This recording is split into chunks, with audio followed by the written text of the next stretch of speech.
Right. Good morning, everybody, or afternoon, or good evening, depending on where you are. Welcome to today's InSport webinar series. We're talking, of course, about the situation currently that's happening at Chelsea Football Club, the seizure of assets from Roman Abramovich, the Russian oligarch.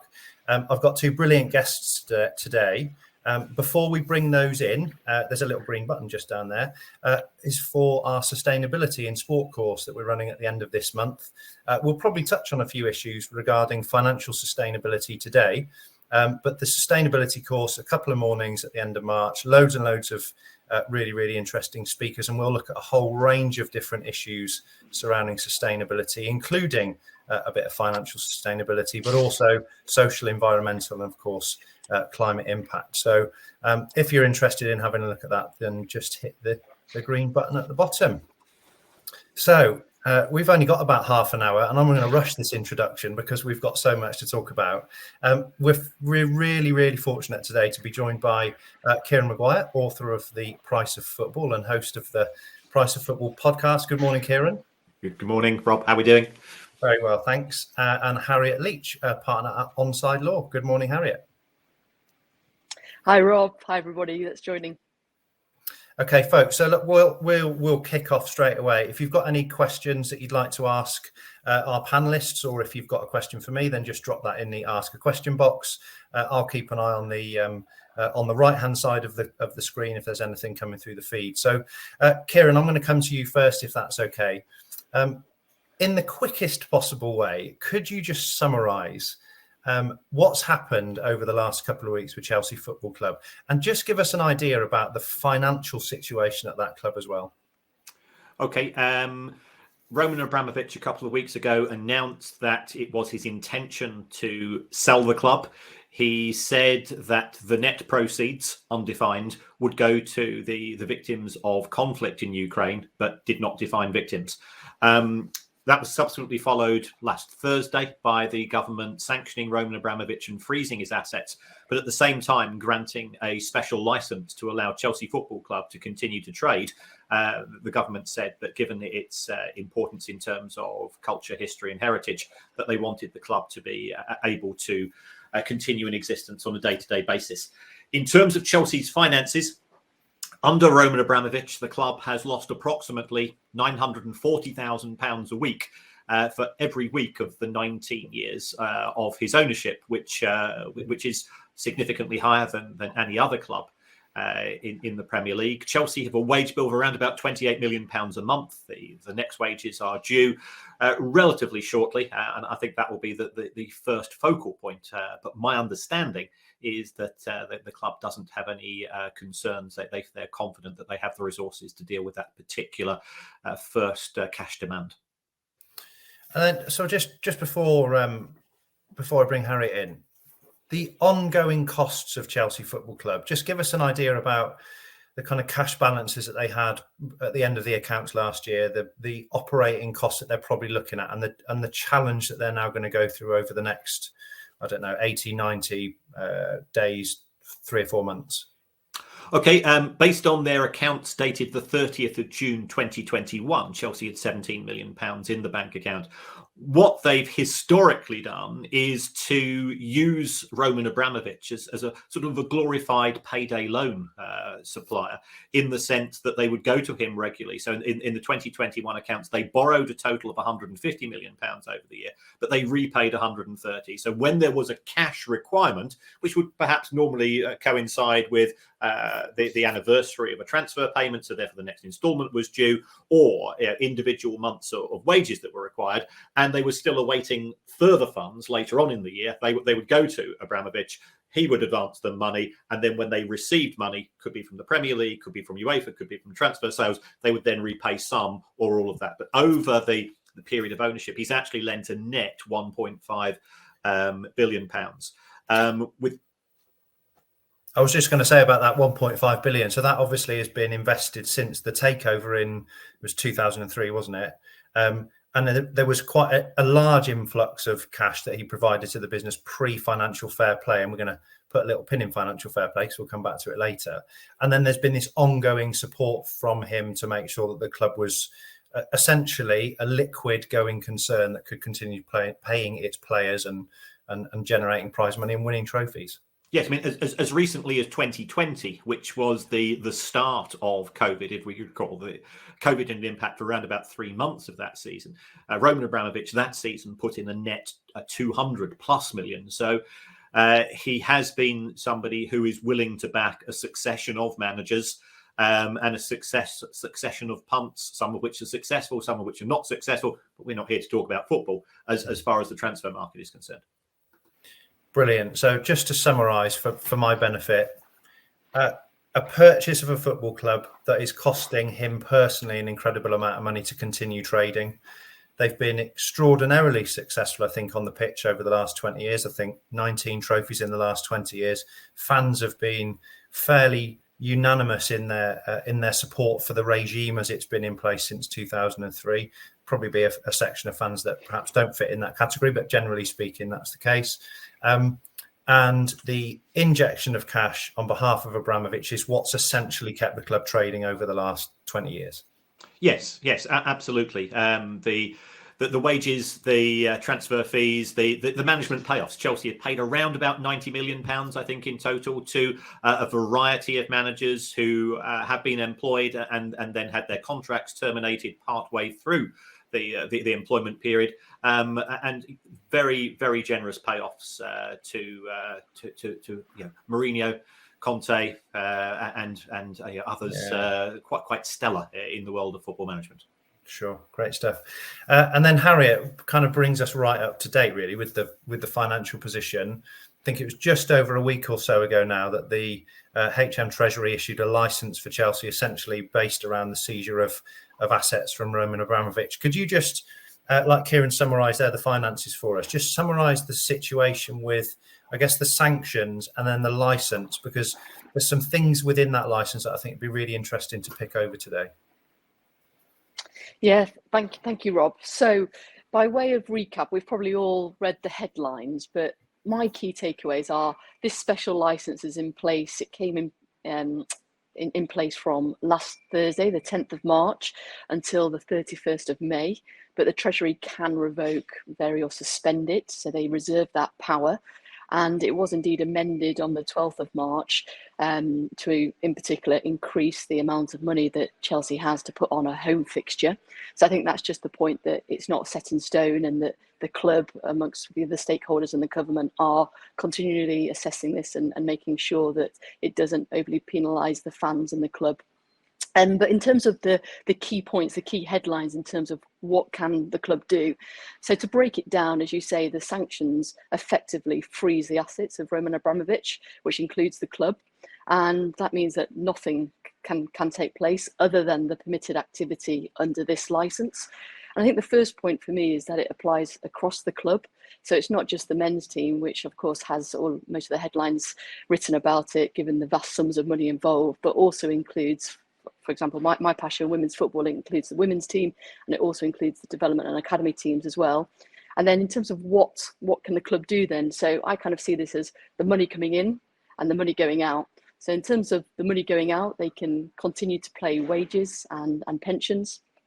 And they can continue ongoing maintenance operations, for example, utilities and rates. But of course, that wouldn't extend to new capital expenditure, redevelopment of the stadium, anything like that. They are not able to enter into any new arrangements with players, so they can't bring players in on loans or do transfers. But as we know, the transfer window isn't open at the moment in either the men's or the women's game. In terms of tickets and who can go along to matches, so it's open to existing season ticket holders. They can attend, and any ticket that was on sale prior to the license coming in. Now, of course, you may have read that Chelsea men, for example, they look to appeal that if they weren't able to sell tickets for the Middlesbrough Cup tie, then that wouldn't be good for sporting integrity reasons. But so far, that situation with tickets remains the case. Merchandise is another area. So the club and all their outlets are not currently selling merch, and I think the other thing I'd say is that the sale, the potential sale, is not covered by the license either. So for that to go through an amended or really a new license would be required from the government.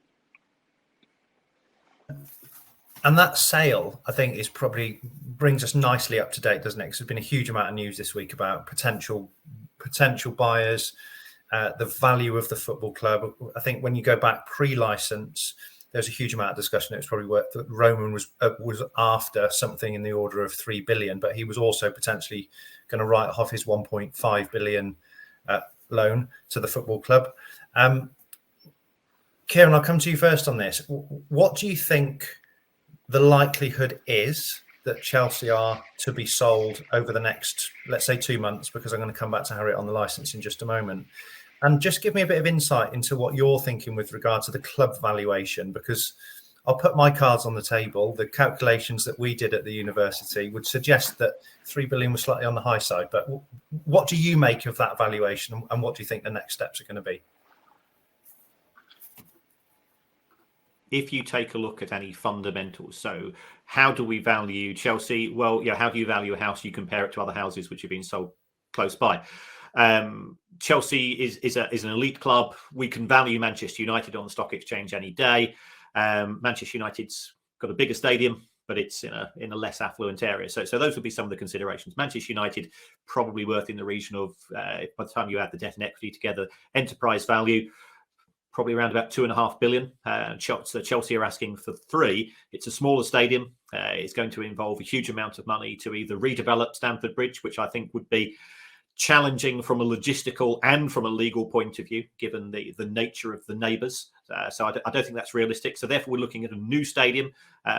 You need a large land footprint in London. Capacity realistically has got a minimum of 60,000. So there's got to be another billion thrown in there. So the valuation of £3 billion from a comparative point of view, from a discounted cash flow point of view, and I've plugged the numbers into a model, they don't look good. There is an industry-specific model called the Markham multivariate model. When I last put figures into that, which was based on the 2019 accounts, I'd be looking at a pre-COVID valuation and that gave us a figure of around about 1.2 to 1.3 billion. So all fundamentals say that the £3 billion is fanciful. However, Chelsea is the current UEFA Champions League holders. It is the current World Club Cup holders. It is in a very desirable place in London. It has history and heritage in terms of those trophies, which you've mentioned. And therefore, we set aside all common sense, all logic in terms of how we go about a traditional valuation method, and we move into the realm of trophy asset valuation. And here it comes down to an auction. It comes down to who wants it most.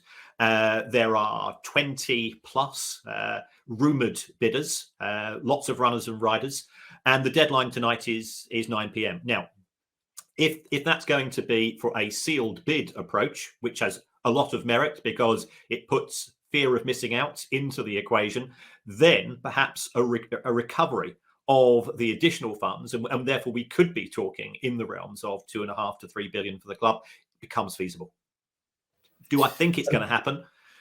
Yes, because the nature of the people involved, they're not time wasters. One or two of the bids. We've looked at the fundamentals of the accounts of some of the bids. Yes. Are there a couple of tire kickers there? Are there a couple of people who are trying to get their name onto Twitter and into the media? Yes, absolutely. But others are very, very serious. Okay, so we'll assume that some bids go in this evening. But as Harriet just mentioned, the license precludes the sale as it currently stands, I think is my understanding. So Harriet, what will the steps be that the club now take with regard to an amendment of that license to potentially support a sale? And then I think we're going to come back to numbers a little bit and try and understand this 1.5 billion loan and the write-off of it and how that fits in with the valuation. So license first, Harriet. How will that functionally work now? Yeah, well, the short answer is it's just not provided for at all in the license at the moment. And as I said, the license is only permitted activities. So the first step in terms of getting this through is to ensure that it is a permitted activity, and that would require going back to the Treasury and either asking for a new license, which is what I think will happen, or some form of amendment of the existing version. Now, there's also a wider process going on here. Obviously, Rain Group they've only receiving indicative bids tonight, so then there'll be quite a accelerated process over the coming days and weeks to ensure that goes down to preferred bidders. There'll be a whole process around the due diligence that Rain Group actually put out there to those that have gone forward in the process, and even the contractual documentation. So it will be very interesting to see how it plays out and whether they are willing to accept the level of detail that the club is able to provide them. I think the other point is that it's obviously such a mix of bidders in there, or those that report in the press, and there might even be others in the shadows. But if it is a consortium, for example, just how that consortium is going to invest in the club. Will it be through a consortium company, or will it be individually? And that will also add potential impact on timings. Yeah, and so we don't normally see the transfer of club ownership happen in a very, very short period of time. If we think, and we'll probably come back to this in a moment, the Newcastle United takeover and the soap opera that surrounded that, it was probably 18 months to 2 years worth of various wranglings, political pressure, and so on. We're obviously in a much tighter time frame here because of the situation with Abramovich and the seizing of those assets. You mentioned their due diligence. It's something that we hear a lot about, and there's due diligence on behalf of the asset that's being sold. There's due diligence on behalf of the ownership structure, and I think you're right. There's going to be a consortium most likely that pick this up. Just talk us through the nature of that due diligence, and then just lean us into the situation that will then occur at the Premier League with regard to the very infamous now fit and proper persons test. Yeah, so I think the first point is whether this will be run as an auction process, which I think it will be, and if it is, then the club will take control of that due diligence process that you wouldn't ordinarily see in a bilateral negotiation between a seller and incoming purchaser, and what that means is, what I'd expect is that the club, together with their advisors, have put together some form of due diligence report that they then provide to the interested parties to go forth on. But that will then be open to how much due diligence they feel like they need to do, want to do. In addition to that, obviously the timescales will be very important to understand how much they can do. But in terms of just some headline areas that you'd be looking into, financial due diligence is obviously critical. They'll want to understand exactly where it's at. And as you were saying with Kieran, that a lot of money is being pumped in, not necessarily profit making. So whether there's the same appetite from a purchaser in due course. They'll also, we mentioned the stadium, and I think any incoming buyer will look at the stadium and know that it's probably crying out for redevelopment of some sort, because the opportunity to have an increased match day revenue, when you look at other successful Premier League clubs, they are obviously falling a little bit behind that. But that's where it's interesting, and particularly from a legal perspective, around Chelsea pitch owners, which are the current freehold owners of the stadium and the name. So that's another area of due diligence, where they're at with it. You've also got intellectual property, contractual, where the players are, etc. Yeah, so it's no easy thing to do, and presumably they'll update the license, or they'll look to update the license to help the sale.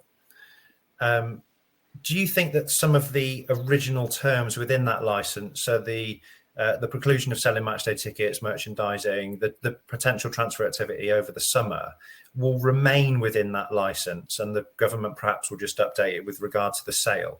Or do you think Chelsea will be pushing for, a little bit more flexibility within the transfer market? Because one of the big things for me, when I was looking at the number of players they've got on the books, they've obviously got a huge number of loanees that will come back to the club on the 30th of June. And as Kieran's just said, it's not exactly the most liquid of businesses. So trying to pay for a squad that suddenly becomes 60 or 65 strong will be quite difficult.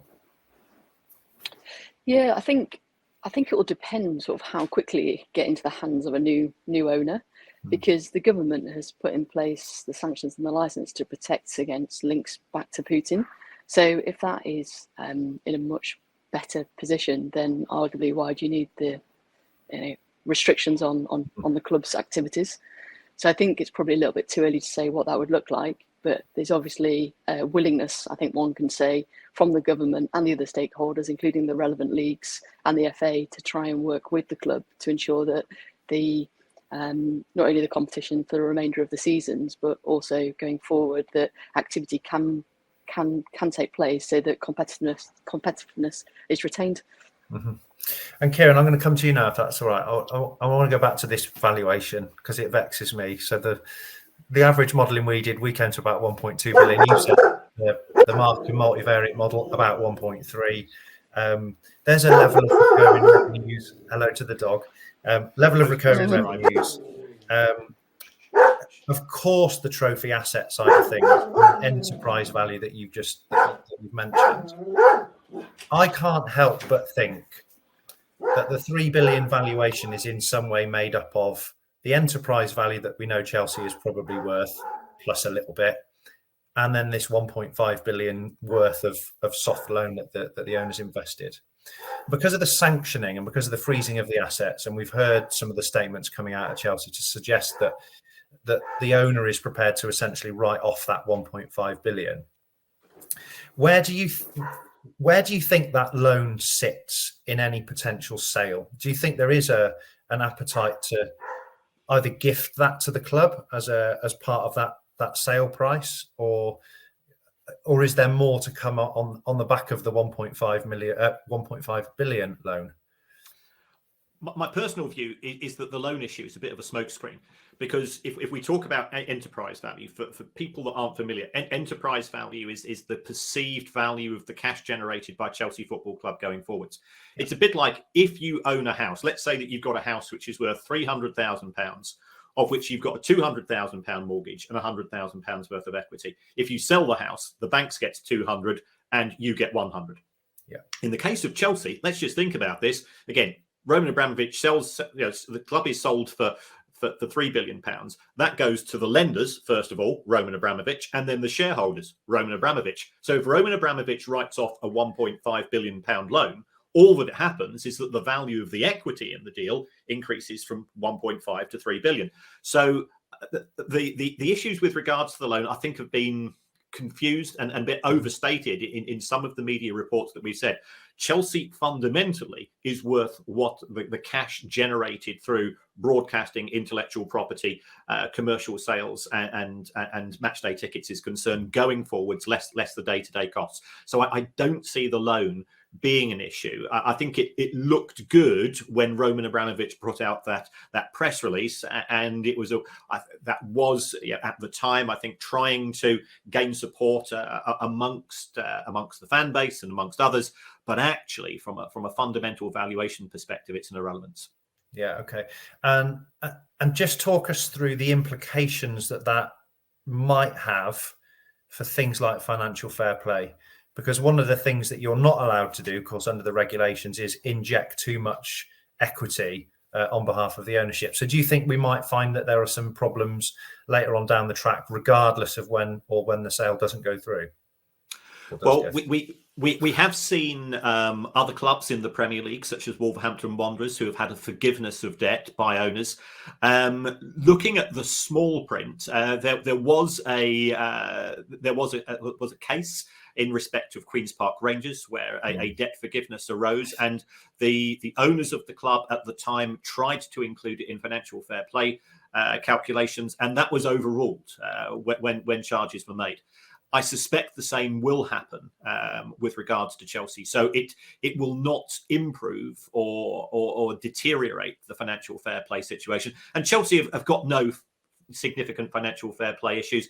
Does it make the club more attractive if the debt write-off was included? Yes, it would. It would give the new owners a little bit more leeway in terms of spending. But I think as we've already discussed, there's a high chance that new owners will want some form of financial reset with regards to Chelsea, and that the trophy asset mentality under Roman Abramovich is likely to be replaced by more of a private equity consideration in terms of attention to cost control and maximising of revenues.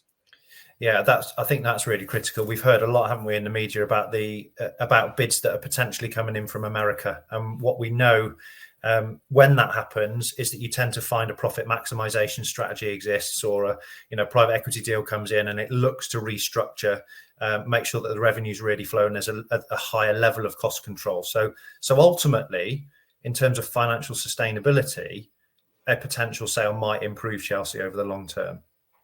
From a financial point of view, yes. I mean, if the bidders are the people that have been mentioned in the press, and that goes on to be the successful new owner, I think the degree of largesse and soap opera that has surrounded Chelsea historically, that might be, the dial might be turned down a little. Now, it doesn't mean that Chelsea are going to be shopping for League Two for the next centre half. It means that they'll be taking more of a strategic point of view. They might be taking more of an analytics point of view with regards to recruitment and retention of staff, as opposed to what could be considered to be a haphazard strategy in terms of recruitment. Yeah, I get that. And then, Harriet, I'm going to bring you in just on back to license a little bit. We've seen post those sanctions and post the license, that a number of sponsors have looked to suspend their partnerships with Chelsea. The mobile phone company Three was probably the biggest, headline. What I was interested in when that statement came out was that they had asked for a suspension of their sponsorship, which I think is very different to what Manchester United did with Aeroflot, which was essentially terminate that sponsorship. So we, as finance analysts, we can comfortably say Manchester United will no longer get their 8 million a year from the Aeroflot sponsorship. In your view, does the suspension with the Three sponsorship mean that they won't be paying currently, or have they just paused the activation of the brand? Yeah. Are you able to? Am I muted? No. Yeah, we're okay. Good. Sorry. So I think that it will depend on the payment cycle in the contract, of course. Mm-hmm. And often what you tend to see is that they're not done throughout the year. They're just done at one key or two key times. So I think, to answer your question directly, probably it's not having a financial impact at the moment. Mm-hmm. And if you take a step back, it's the sponsor that's actually saying, not only do I not want to receive the rights that I've paid money for, but actually I want to go one step further and proactively say, can you remove my rights in some cases? Now, I know that that's a problem around the shirts because the license prevents the club from getting any new merchandise, so they are still playing with Three on the front of their shirt. But I think you have to go back to the contract and work out where the rights of both parties lie. And it's just like what we found in the pandemic, when rights holders were unable to deliver their rights. In a way, the contract probably won't deal with this specific circumstance. So you might be looking at things like, is it bringing either party into disrepute? Obviously, in this case, it would be the sponsor arguing those types of things. And then where are my remedies from that? But I think, as we found, as I say, in the pandemic, when we were reviewing closely every word in the force majeure clause, I think it will all come down to leverage and the fact that the sponsor in this case, I think they've been clear that they don't want to withdraw their support for the club going forward, but just during this difficult time, they obviously want to show their support for the Ukrainians and to take a stance against Putin's actions. Yeah, and it's the ripple effect, isn't it, of that sponsorship? And you mentioned it earlier, the women's team is also affected by this situation, as will all of the academy structure as well. So I guess there is a level on behalf of the sponsor to try and protect some of those other parts of the business that have been affected through this last 2 weeks or so.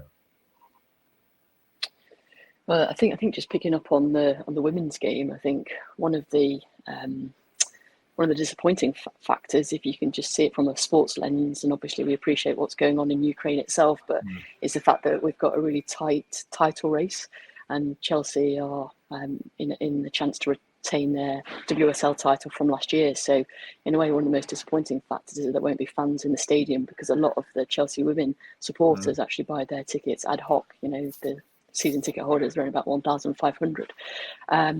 So I think from a sponsor's point of view, obviously they're keen to do the right thing for them reputationally, and that's got to be put hand in hand with their relationship with the club going forward if they do want some relationship on the other side of this. Yeah.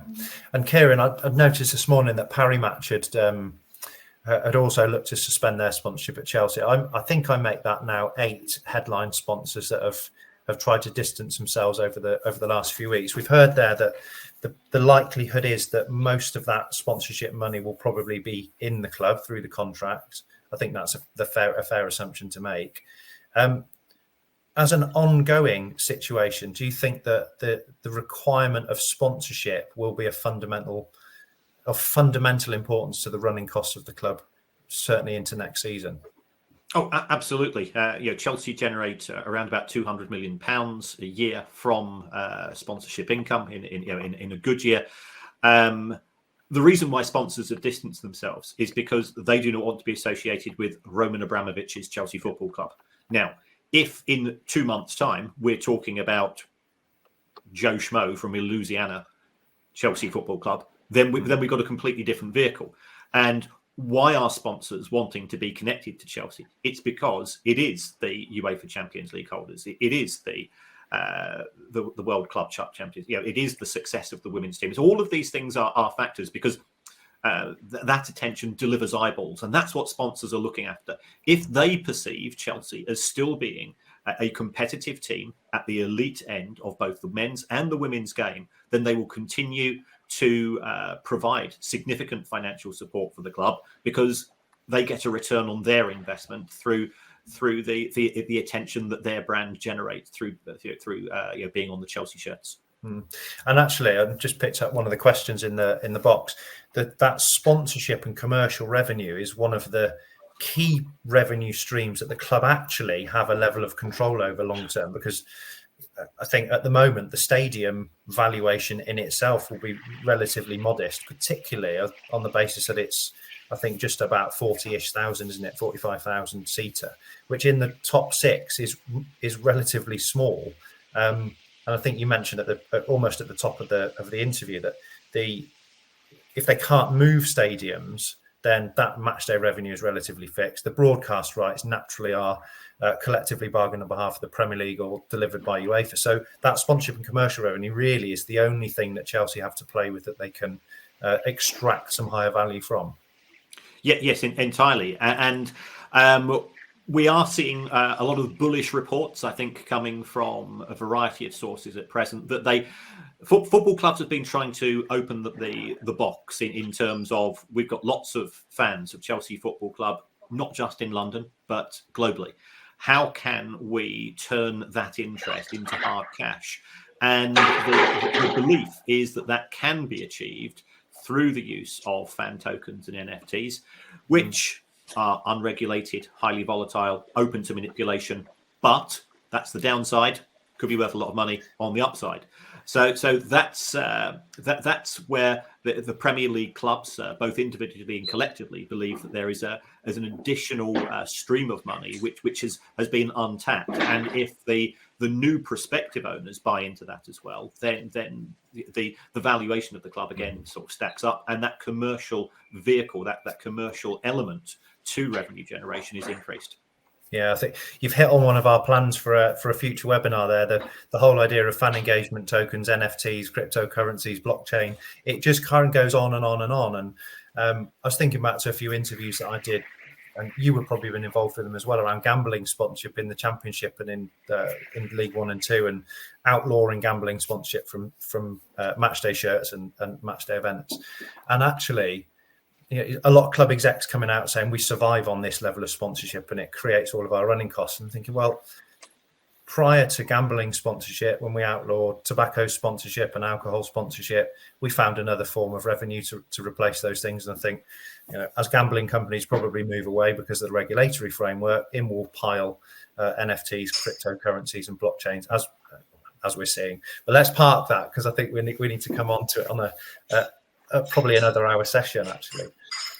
I've got 2 or 3 more questions. I'm conscious of time. We've only got 5 or 6 minutes left. If the sale goes through, we hear a lot about net proceeds. And Harriet, I'm going to come to you on the legal side of this. What do we think the net proceeds situation is? And if there are any net proceeds, and I'm going to ask Kieran to comment on if there are any net proceeds, where do those net proceeds go? Yeah, good question. I mean, certainly at the moment, those net proceeds, what can be clear is that it's not going to Roman Abramovich. And so I think this will be dealt with under the new license or the amended license. And I would expect, Roman Abramovich have already said that any proceeds, this is before the license was put in place, that any proceeds would be donated to the victims of the war. So I think we can expect that there'll be probably the eventuality will be that it will be put into some form of government holding account, or certainly ring fence from within the club's accounts. And then as to where the proceeds go, one expects there'll be some form of donation to the victims or something to do with the Ukrainian victimisation of the war, and possibly even back into the foundation and the charitable arm of Chelsea Club to benefit the community. Yeah. And Kieran, net proceeds, do you think there will be any? Yes, certainly. But I thought it was interesting that the net proceeds wasn't defined by Roman Abramovich. It was it was a relatively brief press release. But if we're talking somewhere in the region of 2.5 to 3 billion pounds, that's the gross sale proceeds. We've then got is there going to be stamp duty issues? Are there going to be clearly there are going to be costs of sale with respect to the professional and financial advisors? They'll take their share, but there still should be a substantial sum involved. Again, the victims of the conflict wasn't defined by the statement, and I think this is what caused more cynical people, and I'm not cynic, by the way, to raise an eyebrow. What happens if Roman Abramovich said, well, Vladimir Putin is one of the victims of the conflict in Ukraine, and all of the money went to him, and all of a sudden we feel that we've just been just had our trousers pulled down with regards to what initially was considered to be a charitable and benevolent act. Yeah, that's a really, really interesting point, actually, particularly when you watch BBC's Panorama programme on on Monday night, and some of the flow of money through the oil fields and Sibneft and so on and so forth. Probably another webinar in itself. In practical terms, then, so 9:00 tonight, bids are supposed to go in. We'll go through a period of due diligence and so on. Really practical question: who determines who the winning bid comes from, or do we know that? Can we answer that question? And I don't mind if either of you want to jump in. Yeah, I think look, Ring Group will certainly be leading on that. They've been mandated to do that. I think the final say is that Roman has to approve it. He's still the legal owner, so he will be involved at some point, or he just simply refuses to do anything. But I don't think that will be the outcome. And the UK government as well will be involved, because ultimately they will have to be approve the terms of the new license. And so I guess that then brings us into this whole idea of fit and proper persons, the terrible situation that's happening in Ukraine that has created the problem for Roman Abramovich and Chelsea in this instance, and shone a spotlight over the way that this club has been owned, comes at a time when Tracy Crouch is leading a fan-led review of football governance.